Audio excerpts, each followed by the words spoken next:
On today's show, we wind back to 2019 and head to Sydney Motorsport Park as we reminisce on Australia's glorious racing history with the Paynter Dixon Sydney Master Blast, incorporating the Australian Muscle Car Masters. This is Speedweek.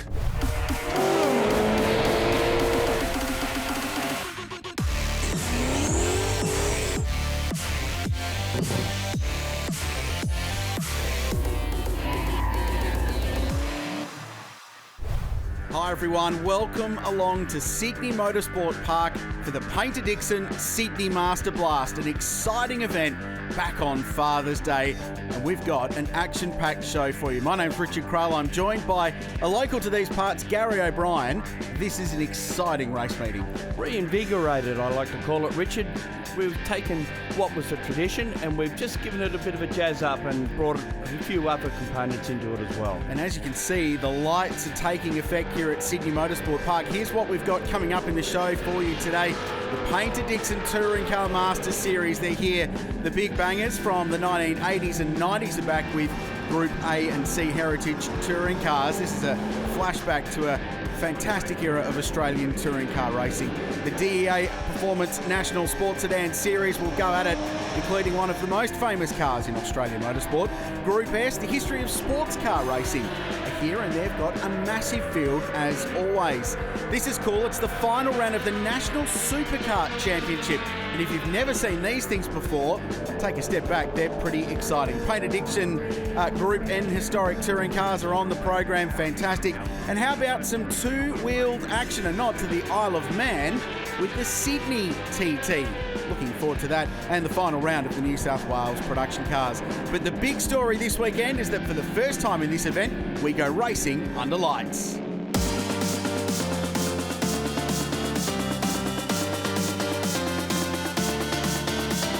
Yes, look, it's fantastic. I know it's day one, but here we are just on sunset, and we're going to see Sydney Master Blast for the first time ever have night racing. We're so pleased because we've changed the name a little bit. We've called it Sydney Master Blast, but it still does contain the Muscle Car Masters as part of that, and we've got naturally the Touring Car Masters back, which is fantastic.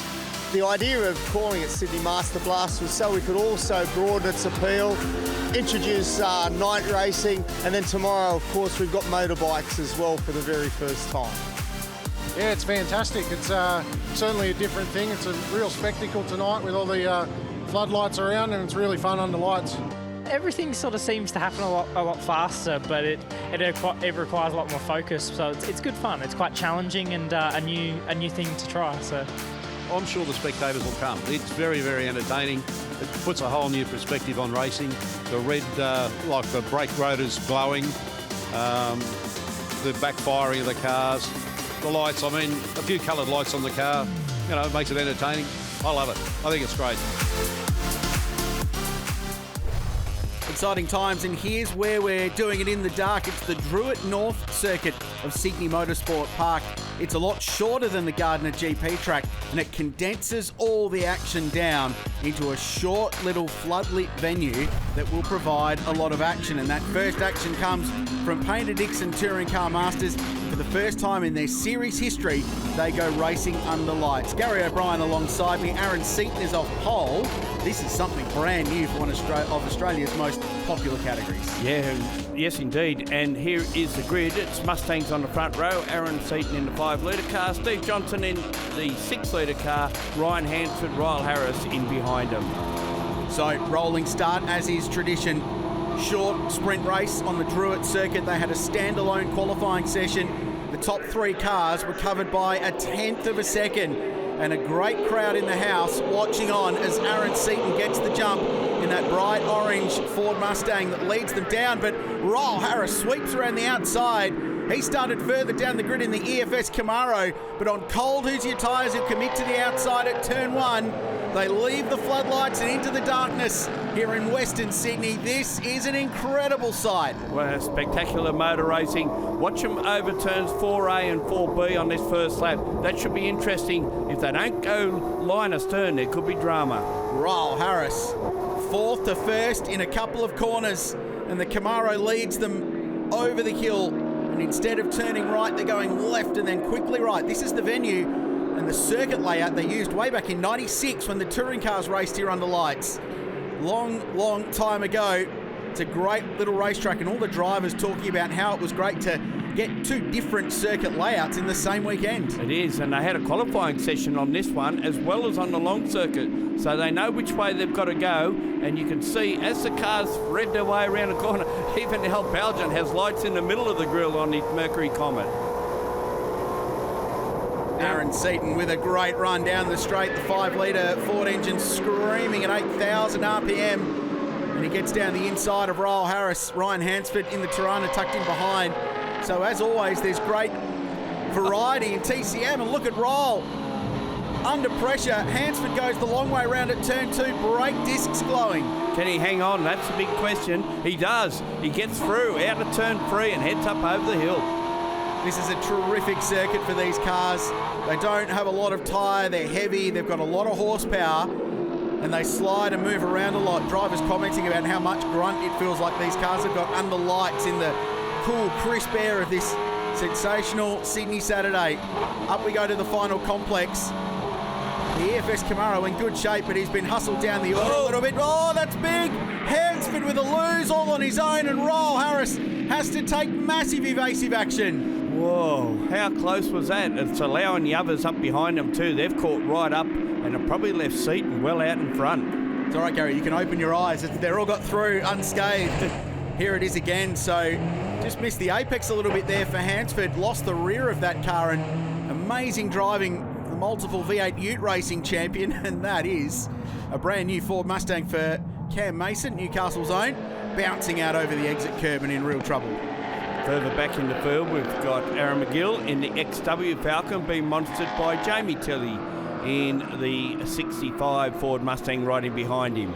Tilley, a pretty famous surname in these parts. You'd expect to go well at Sydney Motorsport Park if you're carrying that surname. So that spin for Hansford has split the field, and it's allowed Aaron Seaton, third generation racer, to drive away. And now Raul Harris finds himself under pressure from Stevie J. And this, we think, Gary, is going to be the championship battle at the end of the year as well. It most certainly is, and we've got Camaro up against Mustang, two iconic American pony cars, and they're at it over here in Australia.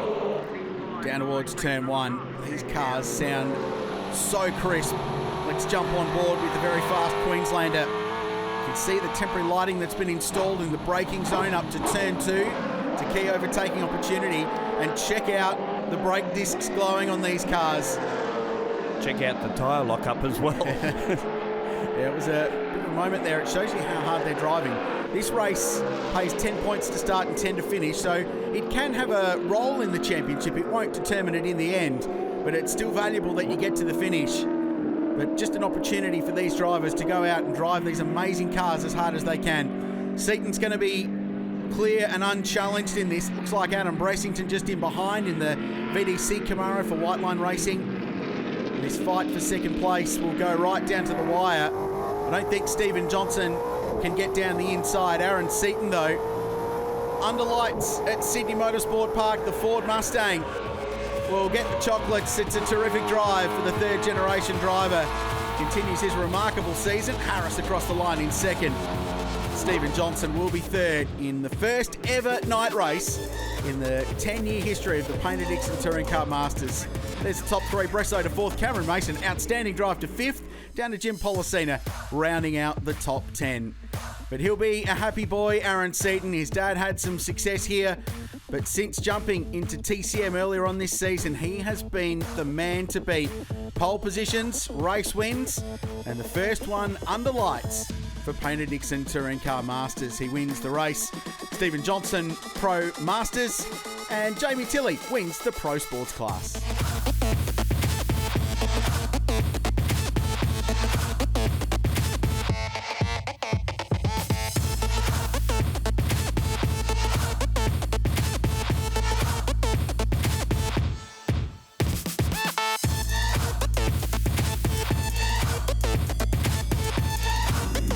Alrighty, from the souped-up muscle cars of Paynter Dixon Touring Car Masters, it's down to the real heritage of the sport.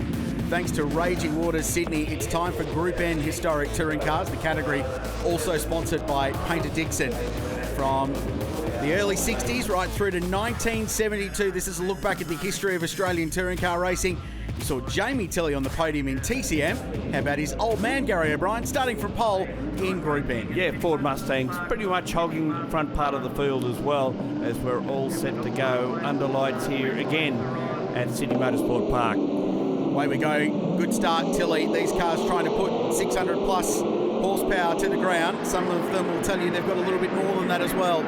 But a clean start in front of a big crowd in that iconic Sydney grandstand. Capris and Tiranas further back in the field. That's part of the joy of Group N racing. There's such a variety of sights and sounds. And we saw the TCM cars battling with brakes up here at Turn 2, Gary. These things don't have the freedoms that TCM does. So I think by the end of 6 laps, as the little Mini has a big slide at Turn 2, I think, Gary, by the end of 6 laps, some of these guys might be hanging on a little bit. Yeah, they might not have much in the way of glowing brakes because some of them don't have disc brakes. That makes it even more difficult, particularly the older NB cars, which are the cars that precede 1965. Tirana just going up the inside there at 4A. They split that chicane into 2 parts for the Druitt circuit. But here's Brad Tilley. This guy has raced everything. He's succeeded in just about everything as well. Had a stint in what is now the Super 2 series in a supercar. Famous, of course, for that bright green GTHO in Touring Car Masters. And recently plying his trade in Group N, historic touring car racing around Australia. And anywhere you rock up, there's a Tilley, and usually he's at the front of the field. Yeah, indeed. And the car's got a bit of history as well. It was originally built by the Tilleys for Bob Cox. He raced it quite successfully over a number of seasons and then decided he'd had enough and wanted to go and sail his yacht around the world. So the Tilleys took it back and they've been quite successful with it ever since. In camera there you can see Aldo Di Piolo from Western Australia. We've seen him at the supercar events at Barbagallo and at the Bend, and he really dominated.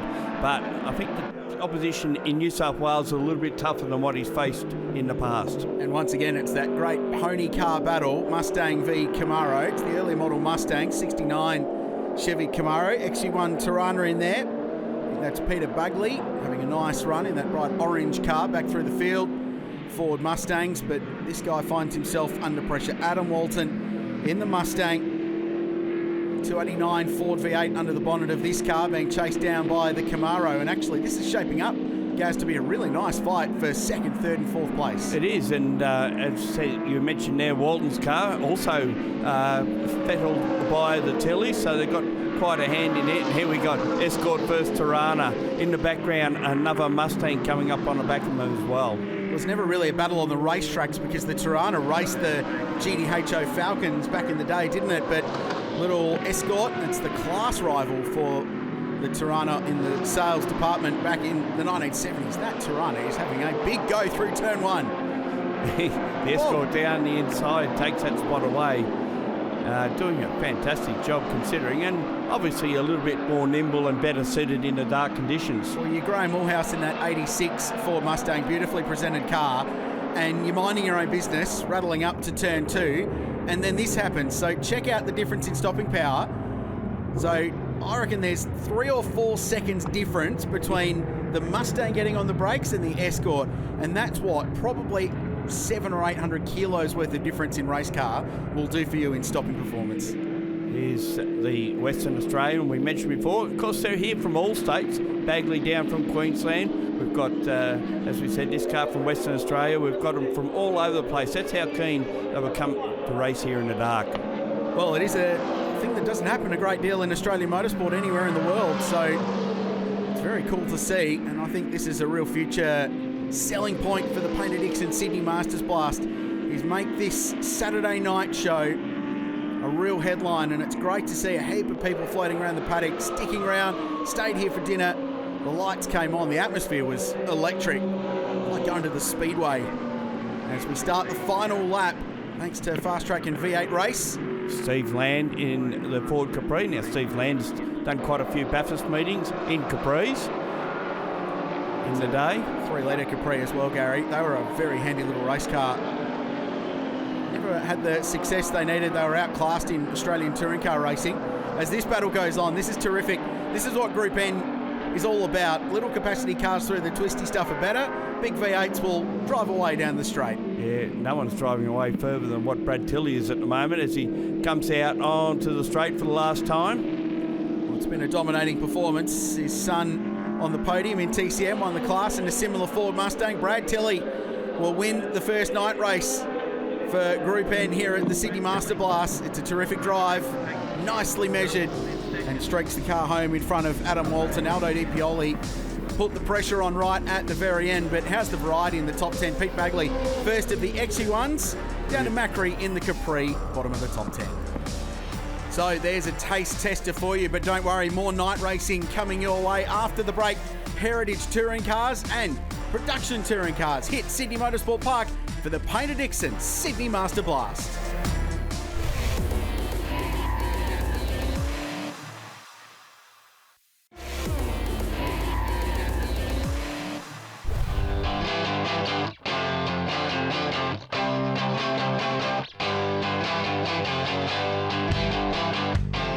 We spent a lot of time preparing it. We come to this meeting every year. Recently, we're only doing 2 or 3 meetings a year, so plenty of time to make it look right, to bring it along. And the main thing is we try and keep it off the walls and out of trouble. In true Gardiner style, we try to keep this in its best showroom condition when it goes to the track. And it's just been a privilege to own one of these great cars, one of the 6 that were built in 1987. This is the first of the 6, and it was raced by Tony Longhurst. It was a number 4 car initially. It also then raced with Ludwig Finau in the what they call AMS car series, and it was number 12. It's George Fury's car, DR30. It's the last DR30 built, and it's still unrestored as it came off the track in 1987. As a group, I think it's really good that most of the Heritage Touring Car guys understand that the cars are the heroes here, and we're just owners of the vehicles that get to show them off to the public when we get the chance to race. It's probably its most famous outing was Colin Bond and Australian Formula 1 champion Alan Jones, which they came third outright at Bathurst, and that was the meeting where a few of the Australian Sierras were protested, so they had to disassemble their engines after qualifying and rebuild them again for the race. And to still finish third is a pretty good outcome. That's the good thing about Group C, even and Group A for that matter. You know, it's not just about the big cars; it's about the little cars, and you find quite often that the small cars have fantastic battles, better battles than the big cars. You know, some of the big cars get and they just bolt off into the distance. Where the little cars, you might have a pack of 5 or 6 of them all fighting for position. So there are races within races all the way through the field, and that's what makes the category so good. It was a contentious era of Australian touring car racing at the time, but so fondly remembered now. The Group C 74 to Group A end of 92 touring car era is represented by the Heritage touring cars. It's a terrific class, and these cars are the real deal as they raced back in period, and that is hugely exciting. Here's how they start for their night race. Tony Karamfilowski, a familiar name in this part of the world, starts from pole. Terry Lawler, the next Dick Johnson racing car. The Sierras, predictably Gary O'Brien, dominated qualifying. Cool Air wind up the boost and send it. A bit like how they were in the era, isn't it? Those 2 cars out in front, iconic cars, ex-Glenn Seaton car, ex-Dick Johnson Ford Sierra. The last one that they built, actually, there's a Ford Mustang, a Greg Keane in behind him, ex-Laurie Nelson car. Group A cars seem to dominate the front of this field. R30 Skyline going down the inside, the middle of the field. Let's jump on board with Richard Allen, have a listen. It's the screaming sound of a Bmw M3. These cars made their debut in '87. Jim Richards won the Australian Touring Car Championship. They ran them for 5 years, and by the end, they were still competitive at some tracks with those amazing Sierras and even the Nissan GTRs that dominated the sport. And this is a beautiful example, once raced by Tony Longhurst. And certainly the Nissans, of course, beautiful sounding 6-cylinder car before the Godzilla came along, of course. Take the screaming BMW, normally aspirated any day of the week. Those Sierras have got their own note as well. Here's Tony Karamfilowski. Ignore the name on the side of the door. That's just the guy who used to race it, fairly famous surname. Jump back on board with Alan. He's up behind the Fox Body Mustang. And Terry Lawler, dramas, he was running second And the last car built by Dick Johnson Racing, he's pulled off to the side of the road. And even a Bmw M3 Evo's got nothing for a Walkinshaw Commodore in a straight line. Neil Shambry's restoration of the Gary Rogers VL Commodore as it goes through turn 1 there, lines up Greg Keane to get a pass on that Mustang as well. Cool to see Neil Shembry in the field because he's a guy that raced in this era of Australian touring car racing. Raced that car actually, different colours by that stage, but when we talk about heritage touring cars, we're not just talking about how they did, it's even with the same stickers, the same spec of whatever era they picked. Just a replay of what happened to Terry Lawler up out of the final corner, and then that pass by Shembry down towards turn 1. A bit further back in the field, this represents Group C, and Group C was a class racing system, so you had the little cars rolling around with the big bangers like the XD Falcons, A9X Tiranas, Commodores and the like. The swap over point was 1985 when Group A, the International Touring Car Formula, came in, and gee, it was contentious, Gary, but man, it produced some very cool racing cars. Yeah, initially they weren't as quick as the Group C cars, but they soon ironed that little problem out. Yeah, I think they became less production-based as the era went on as well. And this is what Group A was all about, different varieties of cars running so closely and putting on a great show. The Commodore's got the straight line edge, the Mustang, which ran here in the hands of Dick Johnson and a couple of privateers in 85, 86, not quite as competitive. And then the BMW produces its speed in different areas. This a move up at turn 2. Little Escort goes under probably the oldest car in this field, the Holden Tirana from 1973 when we went to Group C. 73 Tirana, I hope they've got enough fuel to get to the end. You know what I'm talking about, that famous great race. And already lap cars in this as they start the final lap. There's a move on. That Mustang is going very, very nicely under lights and gobbles up Shembry in the Commodore. And I think the BMW might be able to grab one here as well.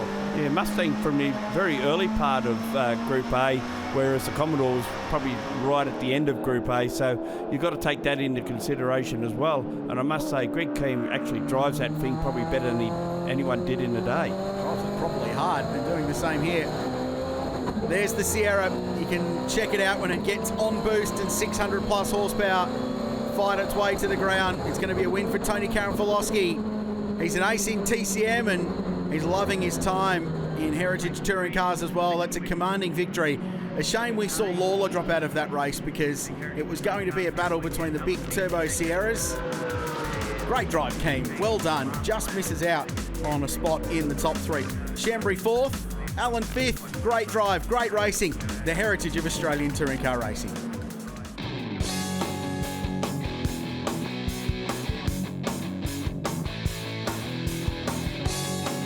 Paynter Dixon is a family-based business, and motorsport's been in the family DNA for all these years.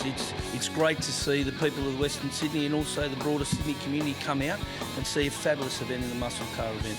And growing up, I used to come in on Father's Day as well with my father and the Muscle Car Masters, and I'm just happy to be a part of it. Nothing's better than a loud V8. You know, the old cars, especially the touring cars, are fabulous to see. The race times are wonderful, and the noise is even better, especially when you see the kids with the joy of seeing a motor start up and hear the noise. It's wonderful. Great to have Paynter Dixon as part of this event in 2019. Right, this is going to be exciting. More than 30 cars on the grid. Shockwave signs New South Wales production touring cars. This category going from strength to strength. And some of the heavy hitters of production car racing in Australia, Gary O'Brien, are on this grid. They certainly are, and they've got plenty to fight for here. Not so much in this race. This is non-points gathering for the final round of the New South Wales production touring cars, but look at the quality of the field. So turbo BMW M4 on the front row. Four-wheel drive turbo will get the start, though. That's Jimmy Vernon. He's had a lot of success in this category and launches the Evo 10 off the outside of the front row, and he'll beat Anthony Sewell into that fast turn 1 here at Sydney Motorsport Park. Whole bunch of Holden high-performance cars tucked in behind, and just a whole bunch of cars full stop filing their way through under lights at turn 1. It's very congested back in that field. You can see a big field of cars as they thread their way through turn 2 for the first lap. Now, there's one guy to watch is Tony Virag. He was going from further down the field in this, Gary. Had some technical problems with his car earlier in the weekend. Actually left the track and went and got a backup. Yeah, very lucky that when you say some engine problems, that went kaboom, and that was the end of it. And then he's borrowed the Joe Canolis HSV GTS, started rear of the grid. And it's a massive field. 36 cars took the starter just a lap ago. There is Tony Virag. He's a hugely experienced guy. It's been good to see the success in the HSVs in New South Wales, especially. Matt Holt's car had an amazing run at the Bathurst 6 Hour earlier this year and got themselves a huge outright result. Have a look at the variety working their way through. Evo Lance's HSV, class racing, remember? And now the battle on for the lead. And in recent times, there have been no stopping BMW's M4 in this brand of racing, but it's a wheel-to-wheel battle. The Evo will have mid-corner speed, the horsepower, the way of the BMW, but check out the Evo on the brakes. Jimmy Vernon sends it round the outside. This talented Sydney-sider, he can really drive, and he is throwing everything at Sully, who's leading the race. Or is he? He's not, because the Evo's back in front. It's the punch out of the corners. That's the difference at the moment. In a straight line, of course, the BMW has the advantage. He's got to drive so hard at this part of the circuit, though, Jimmy Vernon, because by the time they get back onto the Brabham front stretch here at Sydney Motorsport Park, he'll get gobbled up. Is there contact? No. No. Very close. Look at the punch out of this corner. This is where the four-wheel drive has the advantage. And it's like a shot out of a gun, really, isn't it? No traction issues for an Evo. Bit of traction issues there, though. Well, the outside of turn one is not the best place to be at the best of times at this place, let alone under lights when you can't really see anything. High-speed corner, even in a production touring car. Big V8 rumbles down. A great sight. This short circuit, the Druitt track, is terrific, but with 36 cars, it's basically full when they get a couple of laps into a race, Gary, so there is action everywhere you look. Yeah, we could have lap traffic in this before the end of it as well. Garth Walden just taking on to the back of this in the AMG A45.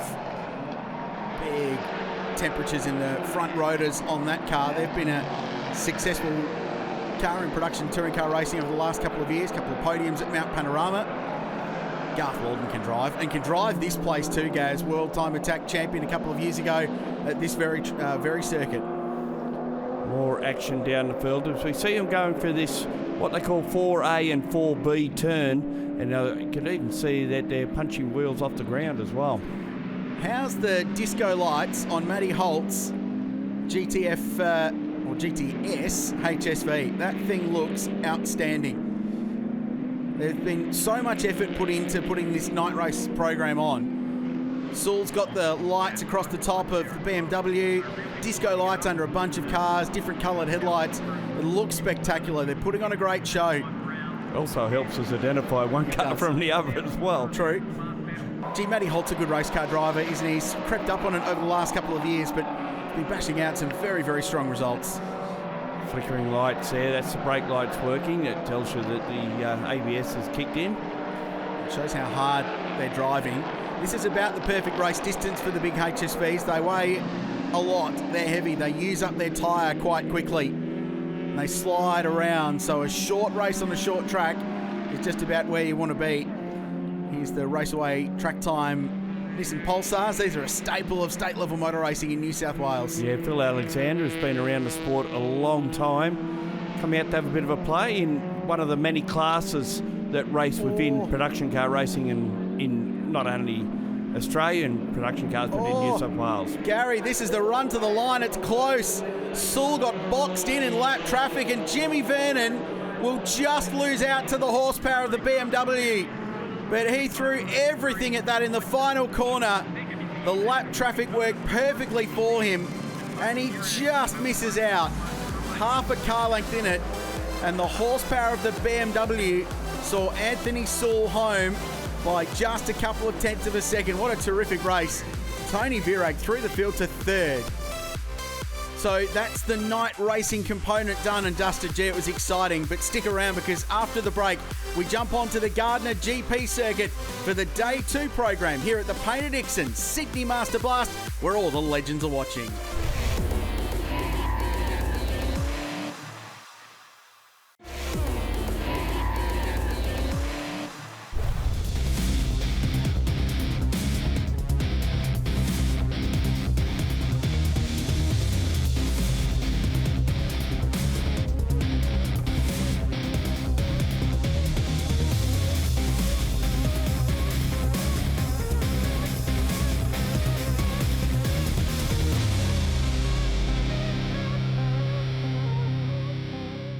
Welcome back to Sydney Motorsport Park. It's a beautiful day and it's Father's Day. Happy Father's Day to all the dads out there. We're on the Gardiner GP Circuit. We're looking forward to the next couple of races from Paynter Dixon Touring Car Masters. Before that, let's hear from some legends. How about some famous surnames like Johnson and Bow? They're here today.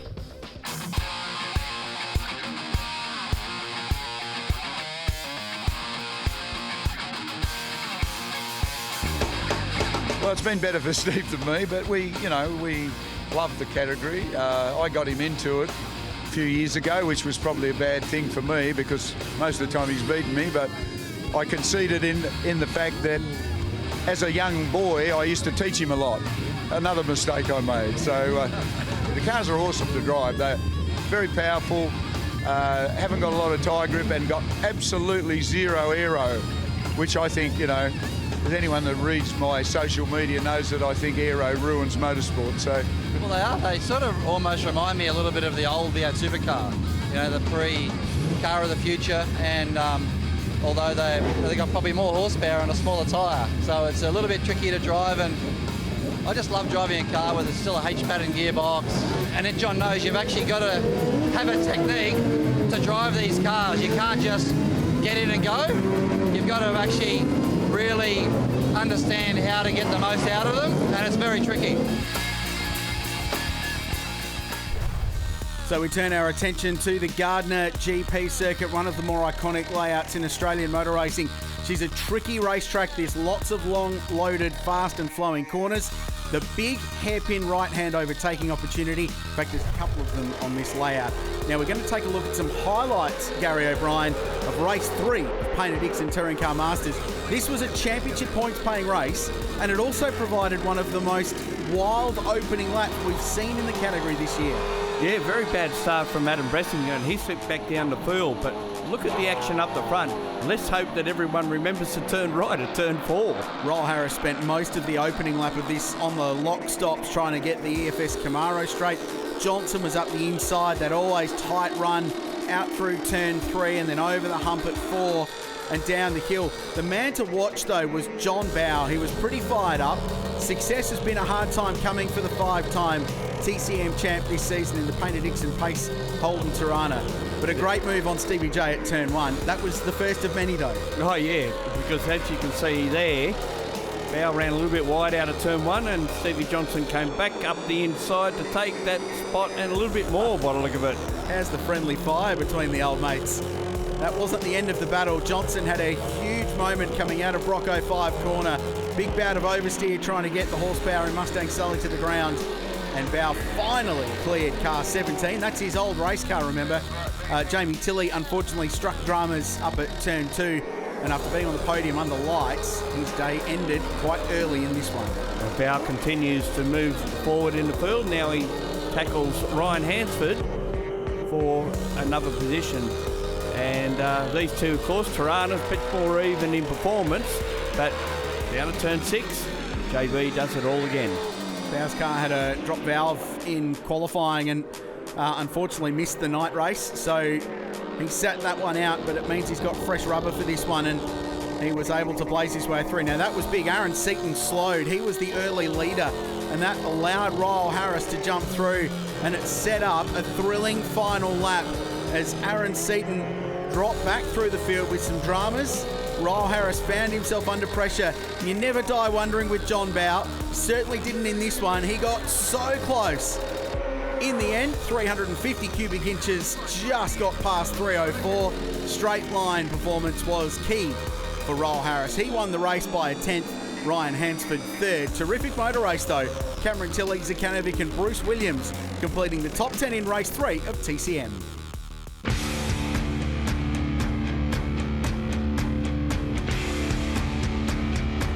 Yeah, mate, there's a lot of hours going into it. We've been working pretty hard. Obviously, we come over from Perth every year and, the car's always evolving and developing, so it's great to be involved in the DA Performance Sports Sedan Series.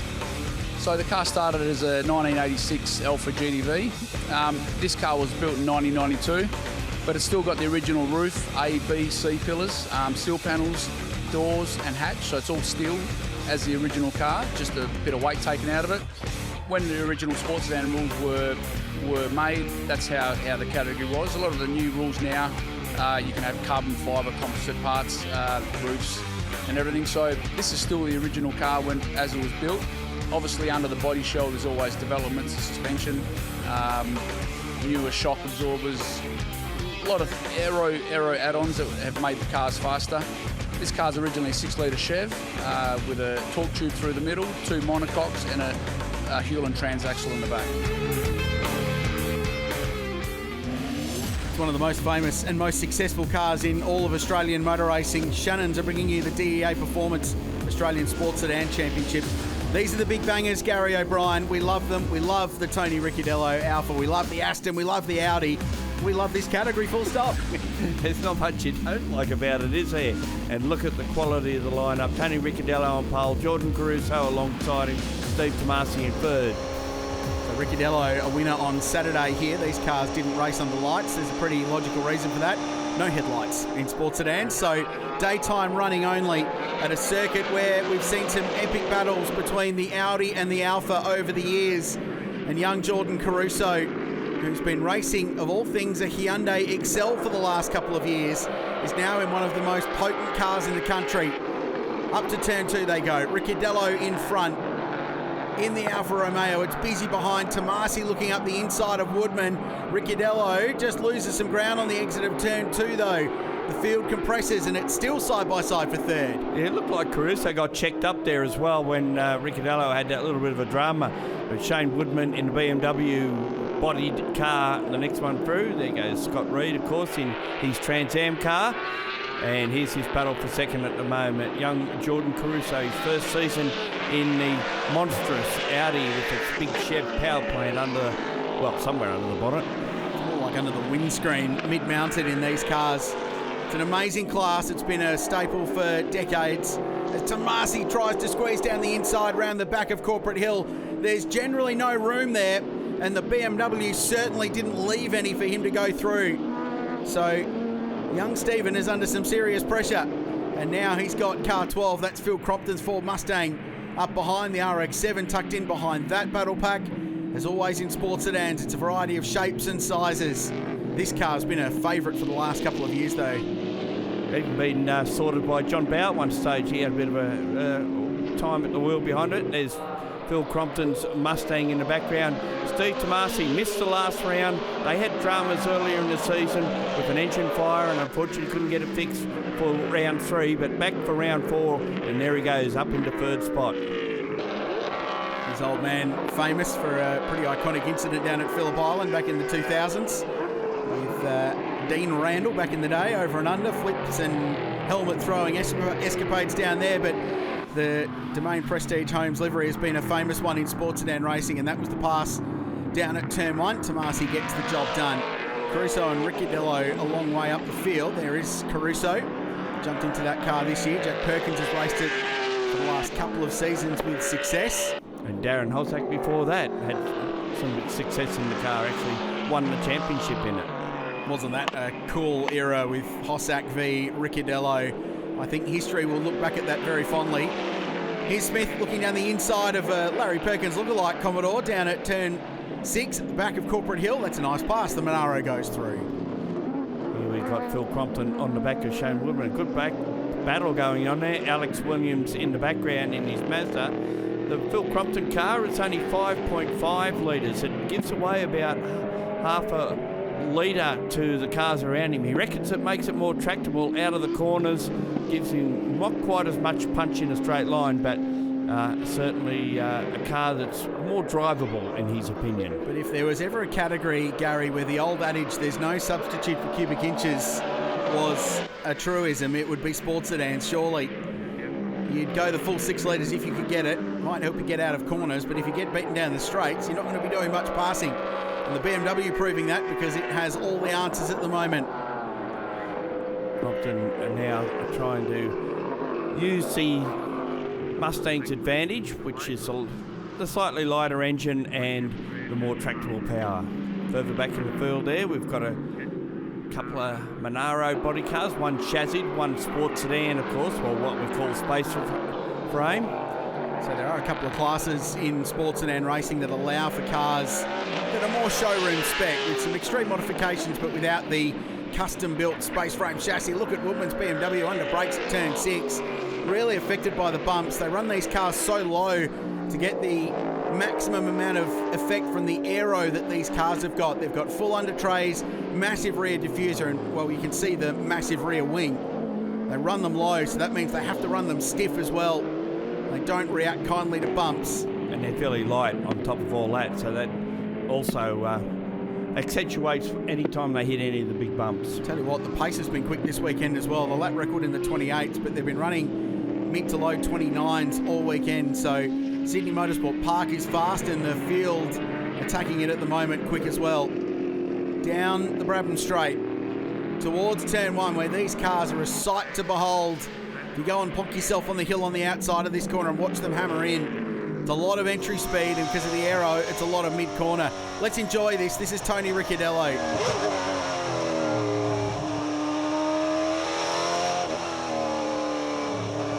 It's a Sunday drive for the West Aussie. Arm on the windowsill, Peter Brock style. One hand on the wheel there. It selects the gears so quickly, this most famous car. And Tony Ricciardello will grab another victory to add to the many, many hundreds in his remarkable sports sedan career. Stephen Tomasi across the line. I thought that was a good drive after that early battle he pulled away from Woodman. And it was an entertaining fight in the National Sports Sedan Series. Ricciardello, Caruso and Tomasi, the top 3. Good battles through the field as well.